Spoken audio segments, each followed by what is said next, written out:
دیکھیں آج جو عمران خان صاحب کی ٹویٹ آئی ہے، میرے اس کے اوپر بڑا ایک عجیب و غریب قسم کا میچ ایک اشکال ہے میرے ذہن میں، جو میں آپ لوگوں کے ساتھ شیئر کرنا چاہوں گا کہ جیل کے اندر عمران خان صاحب کے پاس ٹیلی فون کی کوئی سہولت میسر نہیں ہے۔ پھر ٹویٹر اکاؤنٹ عمران خان کا کون چلا رہا ہے؟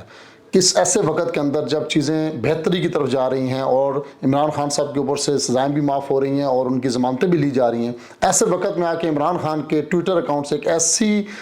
ٹویٹ کرنا جس میں پاکستان کے اہم ریاستی ادارے کو نشانہ بنا کر اس کو غدار ڈکلیئر کرنا،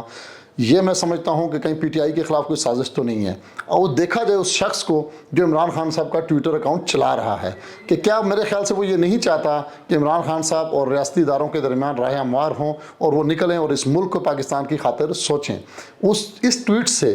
لگ یہی رہا ہے کہ جو انہوں نے حوالہ دیا ہے کہ یہ پاکستان کو اور عمران خان کو کے خلاف ہیں، اور میسیج یہ دینا چاہ رہے ہیں کہ جو لوگ خفیات ہیں وہ یہ نہیں چاہ رہے کہ پی ٹی آئی جو ہے وہ کھل کر جو ہے وہ سامنے آئے اور ایک بڑی طاقت اور بڑی قوت بنے۔ دوسرا یہ کہ اس ٹویٹ کے اندر انہوں نے کمپین جو ہے نا وہ اس ٹویٹ اکاؤنٹ کے اندر مفتی بانی کے ساتھ جو ہے نا وہ کمپیئر کیا ہے کہ جی محمود الرحمان کمیشن کو آپ دیکھ لیں اور اس میں یہ دیکھیں کہ